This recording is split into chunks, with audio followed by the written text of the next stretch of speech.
বন্ধু মিলন কল্যাণ কমিটি সারা বাংলা তথা ভারত জুড়ে মহিলাদের ক্ষমতায়ন ও স্বাবলম্বী করার লক্ষ্যে এগিয়ে চলেছে। ইতিমধ্যে প্রায় কয়েক লক্ষ মহিলা এই কমিটির সাথে যুক্ত হয়ে নিজেদের স্বাবলম্বী করতে সক্ষম হয়েছে। এমত অবস্থায় গত 28শে জানুয়ারি মুর্শিদাবাদ জেলা ভগবানগোলাতে সভা করতে গিয়েছিল বন্ধু মিলন কল্যাণ কমিটি। সেই সভায় মহিলাদের উপস্থিতি হার ছিল চোখে পড়ার মতো। সেই সভাতে এই সংস্থার চেয়ারম্যান বাবলু সামন্ত বক্তৃতা দেওয়ার পরই তাদের বিডিও অফিস থেকে ডেকে পাঠানো হয় এবং তাদের বিরুদ্ধে মিথ্যা অভিযোগে তাদেরকে গ্রেপ্তার করা হয়। কিন্তু তারা বারবার বলতে থাকে তারা আইন মেনে সব পদ্ধতি মেনে এই কর্মকাণ্ড মানুষের কাছে তুলে ধরেছে। তাদের কাছে এই সংস্থার কাগজপত্র দেখতে চাওয়া হলে তারা প্রত্যেকটি কাগজ প্রমাণসহ তাদের কাছে তুলে ধরে। তাদের সংস্থা ট্রেড লাইসেন্স থেকে শুরু করে জিএসটি পেপার সহ বিভিন্ন প্রয়োজনীয় প্রমাণপত্র কোর্টে পেশ করে অবশেষে 3 দিন পর বাবলু সামন্ত সহ আরও 2 জন জামিনে মুক্ত হয়েছেন। এই ঘটনা প্রসঙ্গে কি বললেন বন্ধু মিলন কল্যাণ কমিটির চেয়ারম্যান বাবলু সামন্ত ও তাদের আইনজীবী, আসুন দেখে নিন। 28 তারিখে আমাদের এখানে একটা জনসভা ছিল। সেই জনসভা হতাকালীন এখানে নেতা নেত্রীও ছিলেন, ঠিক আছে, নেতাও ছিলেন, এখানে নেতাদের ভাষণও হয়েছে। আপনারা জানেন আমি তোমাদের কি বাক্য শিখিয়েছি, আমি বাক্য শিখিয়ে সৎ পথে চলবো, সৎভাবে জীবনযাপন সৎকর্ম করব এবং বাড়িতে বসে আমার মা বোনেরা যাতে 8 থেকে 10,000 টাকা রোজগার করতে পারে সেই ব্যবস্থা আমরা সারা পশ্চিমবঙ্গে করেছি। সাথে হচ্ছে আমাদের আশপাশে যে দেশগুলো আছে, যেমন ধরুন ঝাড়খণ্ড আমরা করেছি। কিন্তু আমরা কোনোদিন আজ পর্যন্ত 4 আনা পয়সা কার সাথে তুলিনি। যদি কেউ তুলে থাকে তাদের আমার জেল হাজত আমরা নিজেরা করে দেবো বলেছি। আমাদের ওপর নানা রকম এলিগেশন দেওয়া হয়েছিল এবং ওই দিনটা সারা পশ্চিমবঙ্গে এত উতল পাতাল হয়েছে যে বন্ধু মিলন কল্যাণ কমিটির চেয়ারম্যান বাবলু সামন্ত এরকম কাজু কিশমিশের নিয়ে অ্যারেস্ট হয়েছেন, ঠিক আছে। এটা একটা গলত বার্তা গেছে। বন্ধু মিলন কল্যাণ কমিটির চেয়ারম্যান আমাদের কী শিখিয়েছে যে আমরা ভিক্ষে করে খাবো, কিন্তু কোনো মহিলার সাথে কিংবা কোনো মামলার সাথে 4 আনা পোহা তুলব না। এবং সারা রাজ্যে আমাদের যেটুকু কাজ শুরু হয়েছে আমাদের আসলে স্টপ করতে হয়েছে। আর স্টপ করেছি। আগামী দিনে আমরা মৌন যুদ্ধ করব। যেমন আমরা কোনো রকম কোথাও কোনো এলিগেশন দেবো না। এখানের যে সরকার এখানকার যে প্রশাসন যেরকম ছানবিন করুক এবং করতে থাকবে, আমাদের কোনো অসুবিধা নেই, ঠিক আছে। সুন্দরভাবে ছানবিন করবো, আমরা প্রশাসনের সাথে মিশে এবং রাজ্যের সাথে মিশে কাজ করব। আর একটা কথা হচ্ছে আমরা আইনের পথে সবসময় থাকবো এবং আইন যেটা বলবে আমরা সেটাই করব। দ্বিতীয়ত হচ্ছে এইটা যে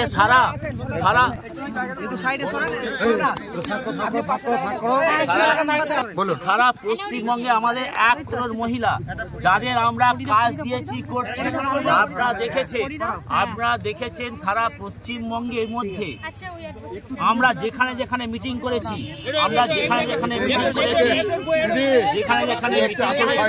সেই জায়গাতে আস্তে যেখানে মিটিং করেছি, পুরুলিয়া মিটিং করেছি, 4 লক্ষ মহিলা ওখানে প্রশাসন ডেকেছে, গেছি, আমাদেরকে সাধুবাদ দিয়ে ছেড়েছে। আমরা মালদা করেছি, 2.5 লক্ষ আমার মা মনে এসেছিলেন, তারা চা বিস্কুট খেতে আসেনি। আমরা করেছি রাঁচি, 4 লক্ষ মহিলা রাঁচির, এখানে আমার প্রতিনিধি দল এসছে, থ্যাংক ইউ, ঠিক আছে।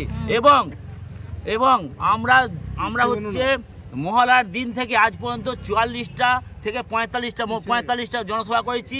কোনো জনসভায় এখনো পর্যন্ত 1.5 থেকে 2 লাখ 3 লাখ 4 লাখ আমাদের মা বোনেরা এসছেন। এরা কিন্তু কেউ চা বিস্কুট খেতে আসেনি। বন্ধু মিলন কল্যাণ কমিটি 14 বছর যুদ্ধ করেছে, আজকে তার পরিচয়। আজ দেখুন আমরা আমাদের যে বাবলুদা যেটা করছে এটা আমাদের সবাই করা উচিত। সমাজ সেবা, এটা এক কথায় বলে সমাজ সেবা। আসল সমাজ সেবা কেউ করেনি, কেউ করে না। আপনার পরিচয় বলুন। আমাদের উকিল বাবু সোনা ভট্ট। আচ্ছা, আর একটা কথা হচ্ছে, যেদিনকে আমাদের নাজরিন ম্যাডাম, এই কথা ভালো করে শুনে রাখবেন, আমরা আমাদের নাজরিন ম্যাডামকে যেদিন ধরা হয়েছিল, একটা কোনো নাম আমি জানি না, কোনো একজন ইউটিউবওয়ালা নাজরিনকে অকথ্যভাবে যেমন ইচ্ছা গালাগালি করেছে, এক সাংবাদিক যেমন ইচ্ছা গালাগালি করেছে, নিজ থেকে নিজ গালাগালি করেছে। এটা কিন্তু আমরা কোনোদিনই ছেড়ে দেবো না। আমরা এর নিয়ে আমরা ছানবিন করব, কিন্তু আমরা কোনো রকমভাবে জবরদস্তি কিছু করবো না। ছানবিনের সাথে আমরা আইনের পথে চলবো। একটা লালগোলা থানার আন্ডারে, একটা ভগবানগোলা থানার আন্ডারে। তো যেটা হলো সেটা হচ্ছে যে পুলিশ কর্তৃপক্ষ, লালগোলা থানা কর্তৃপক্ষ এবং ভগবানগোলা থানা কর্তৃপক্ষ দুজনেই, ভগবানগোলা থানা কর্তৃপক্ষ এই সংস্থার যিনি কর্ণধার বাবলু সামন্ত, উনাকে সহ শেখ জাকেরিয়া হোসেন এবং গণেশ সামুল, যাদের বাড়ি হচ্ছে তারকেশ্বর আর পূর্ব বর্ধমান আর একজন হুগলি, এই তিনজনকে ভগবানগোলা থানা কর্তৃপক্ষ লন্ডন এসিজিএম আদালতে 28/1/2025 তারিখ 29/1/2025 তারিখ প্রডিউস করে। ঠিক একইভাবে লালগোলা থানা কর্তৃপক্ষ 5 জন অ্যাকিউজড, যার মধ্যে হাজব্যান্ড ওয়াইফ দুজনে ছিল, শেখ শফিকুল কবির, নাসরিন পারভিন, এদের সকলকে যারা সভার নেতৃত্ব দিচ্ছিলেন তাদেরকে অ্যারেস্ট করে লন্ডন এসিজিএম আদালতে 29/1/2025 তারিখে প্রডিউস করে এবং সেখান থেকে দুজন এবং এই যে কর্ণধার, এই সংস্থার যিনি কর্ণধার বাবলু সামন্ত, ইনাদেরকে পিছিয়ে নিয়ে যান। তো যেটা দেখা, তাদের যেটা অভিযোগ ছিল, যে অভিযোগটা ছিল সেটা সমস্তটাই ভিত্তিহীন, যেটা আজকে খুব প্রমাণে আনা গেল। যা হয়েছিল সেটা পুরোটাই হচ্ছে অ্যাজাম্পশন অ্যান্ড প্রিজাম্পশনের ওপর।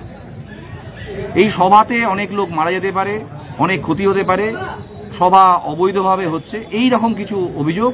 এবং এদের বিরুদ্ধে অভিযোগ ছিল যে কাজু বাদাম আর কিশমিশ এই সমস্ত জিনিসগুলো প্যাকেজিং করার জন্য চাকরি দেওয়ার ভুয়ো সংস্থা, যেটা আদপে আজকে প্র্যাকটিক্যালি আজকে লালগোলা থানা কর্তৃপক্ষ এবং ভগবানগোলা কর্তৃপক্ষ অ্যারেস্ট চেয়েছিল এবং বাবলু সামন্তকে পুনরায় পিসি চেয়েছিল। তো আমরা অনেক উকিলবাবুই ছিলাম, এনাদেরকে রিপ্রেজেন্ট করছিলাম। অবশ্যই তার মধ্যে আমি একজন। আমার বন্ধু এসছে বর্ধমান কোর্ট থেকে, মুজাফর হোসেন, উনিও ছিলেন। সকলের উপস্থিতিতে আজকে প্রলং হিয়ারিং হলো এবং হিয়ারিং সাপেক্ষে লন্ডন এসিজিএম লালবাগ যে পিসি রিমান্ড চেয়েছিল, further PC remand as well as shown arrest, সেগুলো খারিজ করে আমাদের সকল মোট 8 জন আসামি 2 থানা থেকে আটক হয়েছিল, জামিনে মুক্ত দিয়েছে, এবং অবশ্যই অন কন্ডিশন। বিচারক জামিন দেওয়ার সময় কোনো কিছু কি স্পেশাল বক্তব্য দিয়েছেন? না, স্পেশাল বক্তব্য কিছু নয়, তিনি কন্ডিশনাল জামিন দিয়েছেন। এদের থানা হাজিরা দিতে হবে আগামী 1 মাস, আয়োর কাছে হাজিরা দিতে হবে, এর বাইরে আর কোনো ওনার বক্তব্য কিছু ছিল না। আমরা এটা প্রমাণ করতে পেরেছি যে পুলিশ কর্তৃপক্ষ গাজোয়ারিভাবে আইনের বিরুদ্ধে গিয়ে এই মামলা করেছিলেন এবং এই মামলা থেকে মামলা হচ্ছে 223, 3184, 3162, 336 সাবক্লজ 2, 340 সাবক্লজ 2, 61 BNS। সবকটি কি নন অ্যাভেলেবল? অবশ্যই এগুলো ফরজারি ধারা, এবং অদ্ভুতভাবে ফরজারি হয়নি, সেটা আমরা 61, 62 যেগুলো রয়েছে সবই অ্যাটেম্প, কোনো অপরাধই হয়নি অ্যাকচুয়ালি, কেবলমাত্র অ্যাজাম্পশন প্রিজাম্পশনের ওপর এদেরকে এতদিন ধরে অবৈধভাবে আটক রাখলো। হচ্ছে কি 28 তারিখে আমার যে জনসভা ছিল ভগবানগোলায় মুর্শিদাবাদে, সেখানে অ্যাকচুয়ালি হচ্ছে আমরা সবকিছু পারমিশন করেছিলাম এবং আমাদের ছেলেরা ওখান থেকে পারমিশন করেছিল, সব জায়গা থেকে বিডিওর কাছ থেকে পারমিশন হয়েছে এবং পুলিশের ওখান থেকেও পারমিশন হয়েছে। সেখানে গ্যাদারিংটা হয়ে গেছিল অনেক বেশি। যেমন পারমিশন করেছে, পারমিশনে বলা হয়েছে যে 5000 লোক হওয়ার কথা, সেখানে 1 লক্ষ লোক হয়ে গেল কি করে? তো আপনারা নিশ্চয়ই দেখেছেন যে এলিগেশনটা দিয়েছে, যে এখানে একটা এলিগেশন আছে, সেই এলিগেশনের থ্রুতে এইটা যে মানুষ পদপিষ্ট হতে পারত। তো যখন আমি জনসভা করি ওখানে, ঠিক তার আগে সেখানে তৃণমূল নেতা বাপি, উনিও সেখানে ছিলেন এবং উনি আমাদের প্রশংসা করেছেন। প্রশংসা করার পরে উনি হচ্ছে পতাকা উত্তোলন করেছেন আমার সাথে, ঠিক আছে। তাহলে আমার বক্তব্য যাওয়ার পরে, যেমন আমি ওখানে প্রত্যেককে জিজ্ঞাসা করি বক্তব্য আপনাদের কোনো পয়সা নেওয়া হয়েছে? না, ঠিক আছে, নেওয়া হয়নি। তো ঘটনা হচ্ছে কি, আমাকে ডাকা হলো, বিডিও আমাকে ডেকেছিলেন, ঠিক আছে, খালি আমাকে রাখেনি, ওখানে যে টিম আছে সেই টিমকে ডাকা হয়েছিল এবং আমি টিমকে বলেছিলাম চলো আমিও যাচ্ছি, কোনো অসুবিধে নেই, কারণ সব জায়গাতে তোমরা জানো আমাদের টিম আছে, একটা 12 জনের টিম কাজ করে এবং তাদেরকে আমরা হচ্ছে লিখিত পারমিশন দিই, অর্ডার দিই যে তোমরা এখানে কাজ করতে পারো, একদম সরকারি নিয়ম হিসেবে। তাইতে লেখা থাকে এখানে কোনো পয়সা করে নেওয়া চলবে না, ঠিক আছে, কারোর সাথে ডকুমেন্ট জবরদস্তি তোলা চলবে না, ঠিক আছে। সেই হিসেবে আমি যখন হচ্ছে বিডিও অফিসে যাই, ওখানে কিছু নেতা নেত্রীও ছিলেন এবং কয়েকটা নেত্রীও ছিলেন, আমাদের বিরুদ্ধে অভিযোগ এনেছিল, ঠিক আছে। তো অভিযোগ আনার পরে কি হলো, সারা রাজ্য যেন উতাল হয়ে গেল একদম, মানে কোনো চ্যানেল হচ্ছে, চ্যানেলটার নাম আমি ঠিক বলতে পারছি না, ঠিক আছে, আমি পরবর্তীকালে ওটা মনে করে বলে দেবো, ঠিক আছে। সেই চ্যানেল সারা রাজ্যে উতাল করে দিল, সেই চ্যানেলই প্রথম আমার সঙ্গে ইন্টারভিউ নিয়েছে যে খুব ভালো কাজ, খুব ভালো। তো পরবর্তীকালে উনি মাফি চেয়েছেন, ঠিক আছে, কিন্তু আমি ক্লিন চিট পেয়েছি এবং আমাকে সেখানে থানা থেকে আমাকে অ্যারেস্ট করা হয়েছিল, ঠিক আছে। আর আমি জোর গলায় জানবাজের মতো লড়েছিলাম যে আমি কোনো গলত কাজ করিনি, গলত কাজ করতে পারি না এবং গলত কাজ করবো না, কাউকে করতেও দেবো না, সেটা আমি প্রমাণ করে দেখিয়ে দিয়েছি। এবং সেই প্রমাণের ইয়েতে যখন আমি জামিন পেলাম, ঠিক আছে, সেই জামিন পাওয়ার পরে আমি হচ্ছে দেশবাসীকে, এবং আমার ওখানে বহু ছেলে জেলা জেলাতে গিয়েছিল, আমাকে আনতে গিয়েছিল, আর সেই জায়গাটা আমরা প্রুফ করতে পেরেছি যে বন্ধু মিলন কল্যাণ কমিটি গলত কাজ করেনি, করবে না, এবং আমাকে হচ্ছে আদালত থেকে আমাকে হচ্ছে জামিন দিতে হচ্ছে, জামিন দেওয়ার জন্য তারা প্রস্তুত করে আমাকে জামিন দিয়েছে। হ্যাঁ, আমি সবসময় সরকারের সাথে থাকবো, পড়াশোনার সাথে থাকবো, কিন্তু কোন রকম এলিগেশন যেগুলো মিথ্যে করে দিয়েছে, মিথ্যে মানে অপবাদ করেছে, সারা রাজ্য জুড়ে আমাদেরকে বদনাম করা হয়েছে, ঠিক আছে।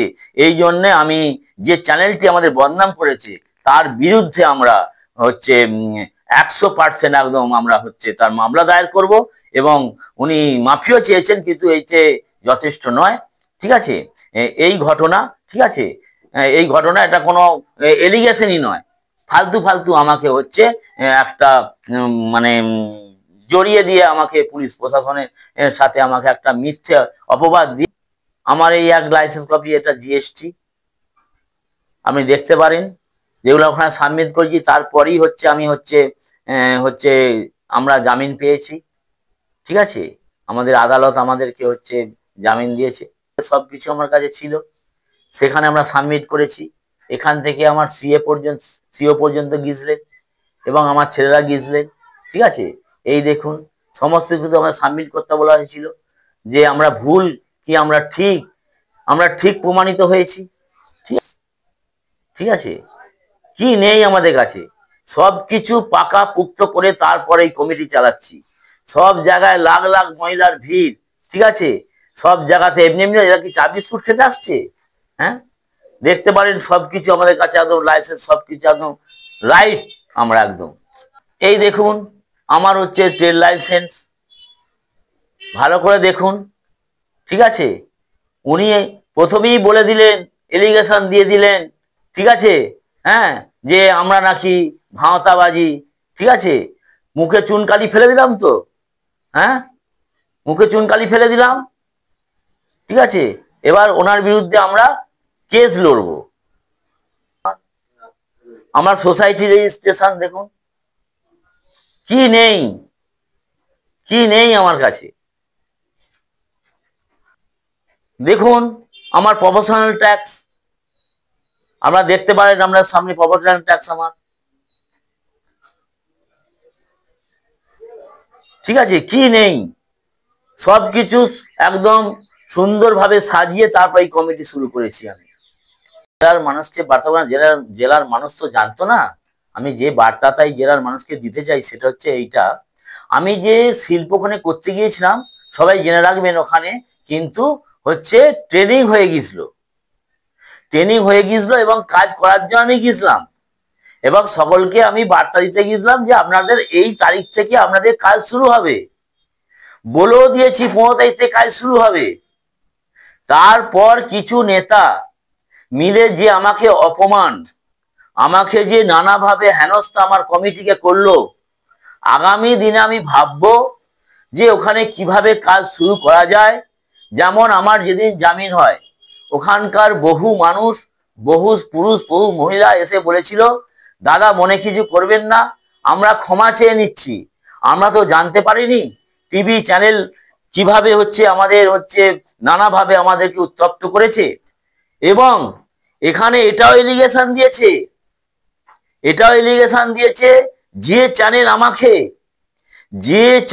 আমাকে হচ্ছে বলেছে, এবং আমাকে হচ্ছে যে চ্যানেল আমার নিয়ে নানা রকম কমিটির নামে নিয়ে আনলো, অখণ্ড মানে খারাপ ভাষায় কথা বলেছে, অকথ্য ভাষায় কথা বলেছে, সেই চ্যানেল আমাকে বলেছে যে আমাকে ভিডিও চাপ দিয়েছিল সব লেখার জন্যে, ভিডিও চাপ দিয়েছে সব লেখার জন্যে। তাহলে ভিডিওর যে নাম নিল, এই চ্যানেলের বিরুদ্ধে ভিডিও কি স্টেপ নেবে?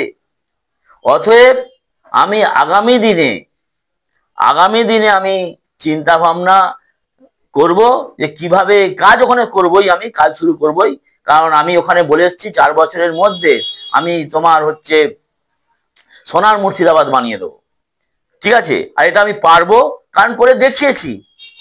আমরা দেখেছেন যে এক একটা জনসভায়, আমি মহালার পর থেকে 44টা জনসভা করেছি, এক একটা জনসভায় আমার 2 লাখ, 3 লাখ, 4 লাখ, 50,000, 1 লাখ মহিলা এসেছে, মা বোনেরা এসেছে। এখানে আর একটা জিনিস বারবার উঠে এসেছে, কেন জানি না এই কথাটা মানুষ বলছে বারবার, অনেক প্রশাসন থেকে আরম্ভ করে নানা জায়গায় এটা কথাবার্তা বলা হয়েছে, আমাকে ডাইরেক্ট বলা হয়েছে মমতা ব্যানার্জি এত লোক জড়ো করতে পারেনি, আপনি কে হে? কোনোদিন আমি তার সাথে কম্পেয়ার করতে চাই না। আমি সরকারকে নিয়ে চলি, আমি প্রশাসনকে নিয়ে চলি, আমি কারো সাথে কোনো রকম গলত ভাষায় কথা বলবো না, নিন্দা করব না। আর আমার সঠিক প্রমাণ না পর্যন্ত আমার কমিটি কেউ নিন্দা না করে, এবং যারা করেছে তারা যেন হচ্ছে আমার কমিটির কাছে মাফি চায়, আমি কিন্তু ছেড়ে কথা কইব না। বাবলু সামন্ত। আর একটা কথা বলবো, আমার কমিটি মেম্বার, আমার কমিটিদের, যে তারা যে সহযোগ দেশ জুড়ে আমাকে করেছে, বন্ধু মিলন কল্যাণ করেছে আমার জামিন হওয়ার আগে পর্যন্ত, এবং এখনো করছে, তারা এই যে আমাদের যে বার্তাগুলো যেমন দেশে হু করে ছড়িয়েছে একটা খারাপ বার্তা, আমরা সবাই জেনে গেছেন আসলে কি বন্ধু মিলন কল্যাণ কমিটি কি। বন্ধু মিলন কল্যাণ কমিটি অসৎ কাজ করে না, প্রমাণিত, সারা ইন্ডিয়ার আমাদের পশ্চিমবঙ্গে প্রমাণিত হয়ে গেল সেটা। অতএব আপনারা যারা হচ্ছে সুপারভাইজার থেকে আরম্ভ করে, কমিটি থেকে আরম্ভ করে, প্রত্যেককে আপনারা এটা শেয়ার করুন। আর বন্ধু মিলন কল্যাণ কমিটির আসল যে হচ্ছে বন্ধু মিলন কল্যাণ, সত্যি বন্ধু মিলন কল্যাণ কমিটি, সেই বার্তা একটা পৌঁছে দিন, আর আপনারা কোনো টেনশন নেবেন না।